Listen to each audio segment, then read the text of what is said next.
voltou o Moreira.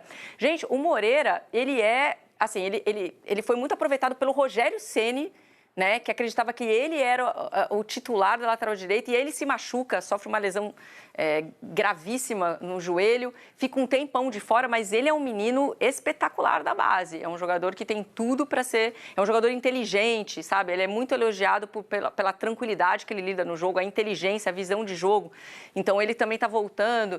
Então o Zubeldia conseguiu o resultado positivo jogando fora de casa, que era um pepino para o São Paulo ano passado, só na Copa do Brasil que não, mas, de uma maneira geral, o São Paulo sofria em jogos fora de casa, poupou seus titulares, descansou todo mundo, ainda observou opções. Ontem a gente viu um outro sistema de jogo que ele colocou também. A gente estamos vendo as variações que ele tem utilizado nas partidas como treinador de São Paulo. Contra o Barcelona foi um esquema, contra o Palmeiras ele utilizou 3 zagueiros. Ontem, linha de 4 de novo, uma outra disposição tática. Então a gente tem visto São Paulos diferentes nessas 3 partidas com o Zubeldia no comando. E é isso, apesar do São Paulo não precisar dessa ajudinha, ainda por cima jogou com um atleta a mais, virou o jogo ainda no primeiro tempo e no segundo tempo teve chance de ampliar, mas não conseguiu fazer mais gols, a não ser o gol do Luiz Gustavo que a gente viu, que é outro jogador que também ficou um tempo no DM, mas pode ser muito importante na temporada do São Paulo, que está aí com várias competições.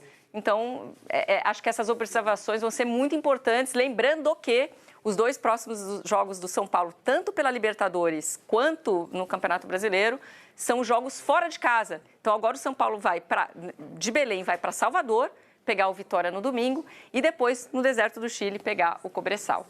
E no aquecimento mesmo dos jogadores, esse aí, ó, ele bate palma como se ele fosse o preparador físico. Não é o preparador físico, gente, é o Zubeldia, técnico de São Paulo, batendo palma ali, dando ritmo pro aquecimento de tiro ali dos jogadores antes da bola rolar.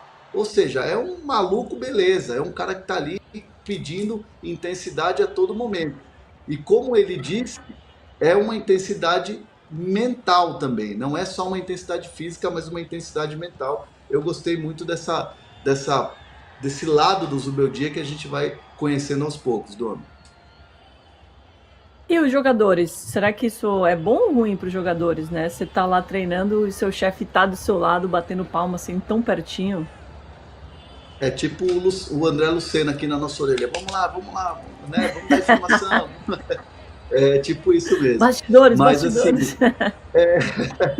mas assim, ó, os jogadores, eu fico muito com a palavra do Luiz Gustavo. Conversei com o Luiz Gustavo no final do jogo e assim, ele falando da importância de todo mundo desempenhar bem, né? Quem está chegando e quem está voltando ao time, no caso dele, jogar bem, fazer o resultado para o treinador ter mais opções. Ou seja, o elenco recebe isso de maneira positiva, o elenco sabe que não tem só um 11 titular e que pode ter mais peças, né? Então, assim, um cara como o Luiz Gustavo, que jogou no Bayern de Munique, multicampeão, Copa do Mundo, Seleção Brasileira, chega num São Paulo e fala, olha, é importante o São Paulo, importante é dar a vitória, ter desempenho para o treinador ter mais opções, ou seja, está caminhando bem, está dando liga, aquilo que eu venho conversando e trazendo aqui de informação de bastidor, vai se materializando nesse dia a dia que a gente vai mostrando nos jogos do São Paulo.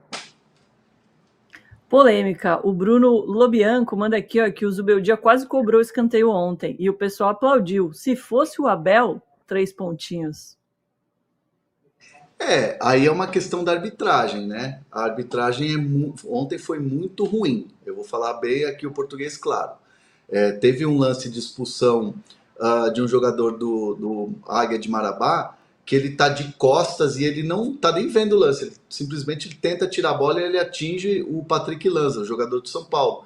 E aí o juiz tinha dado um cartão ali, tinha dado falta, e o VAR chama para revisar o lance para cartão vermelho. E aí, para mim, há um erro claro de processo da CBF em relação à escalação dessa arbitragem. Era um árbitro ontem jovem que estava inseguro e o árbitro da cabine do VAR era um árbitro FIFA. Ou seja, se você está ali né, apresentando o programa, e aí o teu chefe é um dos maiores apresentadores, um apresentador consagrado, se ele te dá um toque no teu ponto, o que você vai fazer? Você vai acatar, porque, poxa, é a voz da experiência, é um cara que é FIFA. Então, assim, ontem, para mim, a arbitragem de vídeo prejudicou as decisões da arbitragem de campo. E isso não pode, não é protocolo do VAR. O VAR é muito claro, diz o que as decisões sempre tem que ser as decisões do campo. E ontem a gente viu até um pênalti que foi revisado e que, na verdade, o árbitro marcou falta do atacante do São Paulo. Ou seja, completamente maluco, esquizofrênico. Como é que o VAR vai chamar para dar uma falta de ataque? Então, assim, sendo que era para revisar um pênalti. Gente, uma loucura o que a gente viu ontem no Mangueirão. Fora o quarto árbitro querendo dar de xerife para cima da comissão técnica do Zubeldia, os caras não podiam nem levantar do banco. O auxiliar do Zubeldia estava sentado naquele tonel de água, sabe? Aquele squeeze de água lá.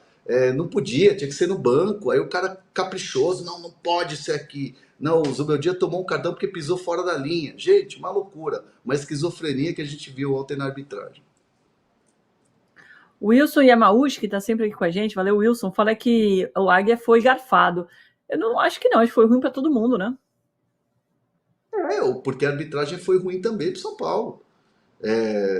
Essa coisa de picotar o jogo, essa coisa de parar, a expulsão, sem dúvida nenhuma, prejudicou demais o Águia. Não diria garfado, mas assim, foi um erro de arbitragem que você teve um a menos. E na verdade, Domi, o São Paulo tomou um gol com um a menos. Logo depois da expulsão, o São Paulo toma um gol. É que o São Paulo se recupera e no minuto seguinte, 2 minutos depois, faz o gol de empate e depois faz a virada, porque é muito mais time. Não vi que foi garfado, eu vi que foi prejudicado por uma expulsão, mas aí poderia estar com 11 contra 11 e o São Paulo fazer 5 gols. Poderia ter feito 5 gols. Não sei se foi garfado, não. Guga Henrique, bom dia. Será que já podemos dizer que estamos zubeldiziados? KKK. E você que me diz, Guga. Eu tô tranquila, não tô zubeldiada. Você está? E tem mais uma mensagem aqui, ó. Do Elton Carvalho. Quem diria que o Juan só precisava jogar contra um time de Série D para desencantar? Será que no próximo jogo ele volta a desanimar?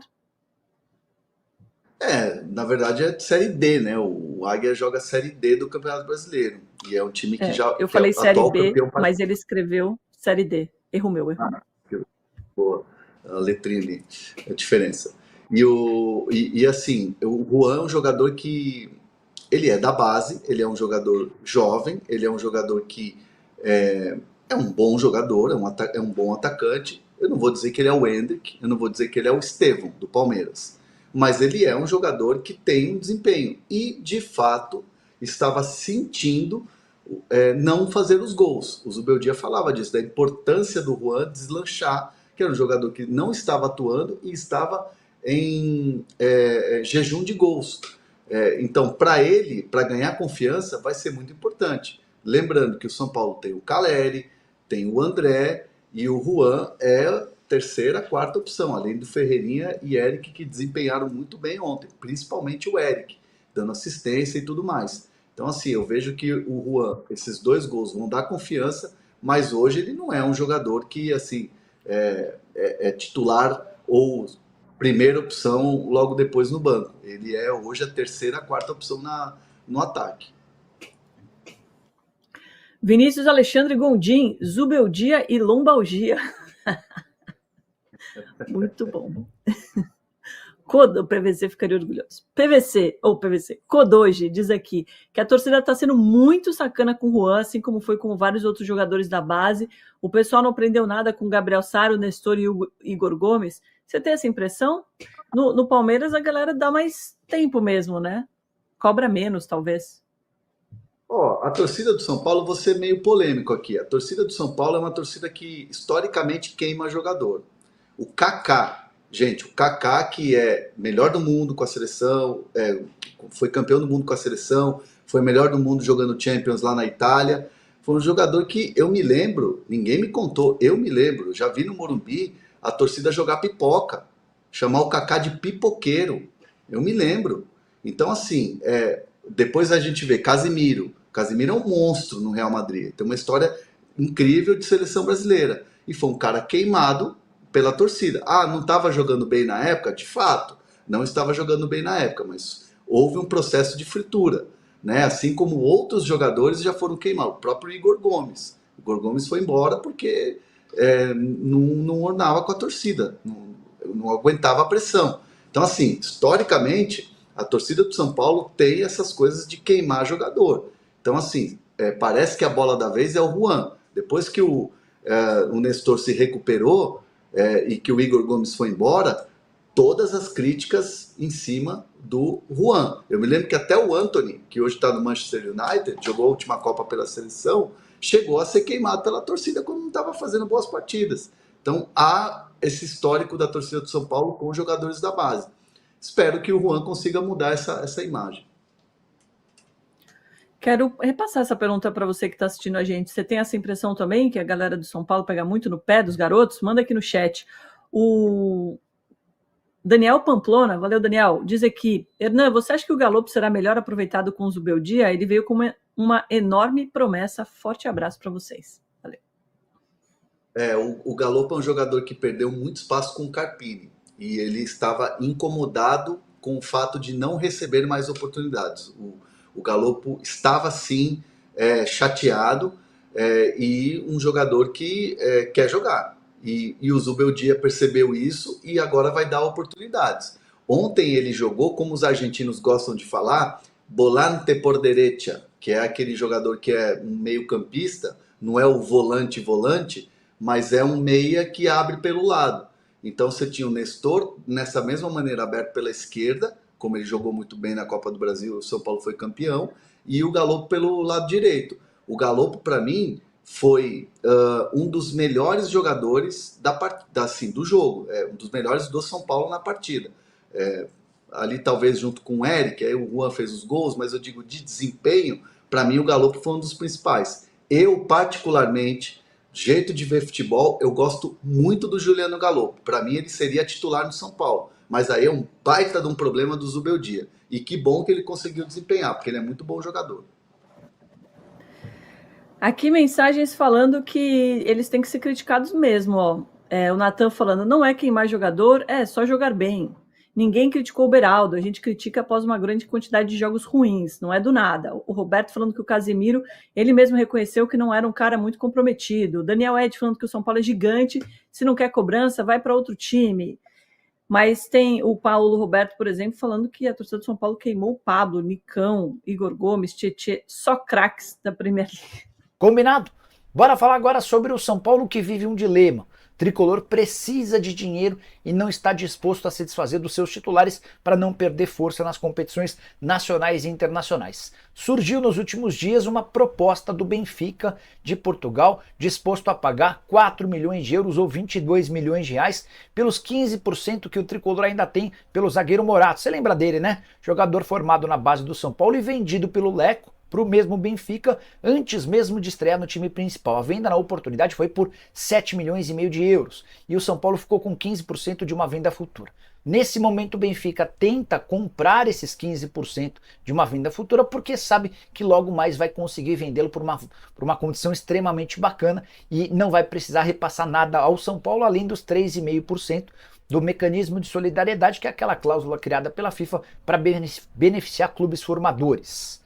Recentemente, o Fulham da Inglaterra chegou a sugerir 25 milhões de euros para comprar o Morato, mas a ideia do Benfica é pegar algo na casa dos 40 até 50 milhões de euros. O São Paulo, num primeiro momento, já recusou essa proposta de 4 milhões de euros, informação trazida pelo blog do São Paulo. E a ideia do tricolor seria fechar algo na casa dos 5 milhões e meio de euros para negociar esses 15% restantes. Quero que você use o espaço para comentário para dizer: São Paulo deve vender os 15% do Morato? Espera até a venda dele para o mercado, para outro clube do futebol europeu? O que você faria se estivesse na pele do presidente Júlio Casares?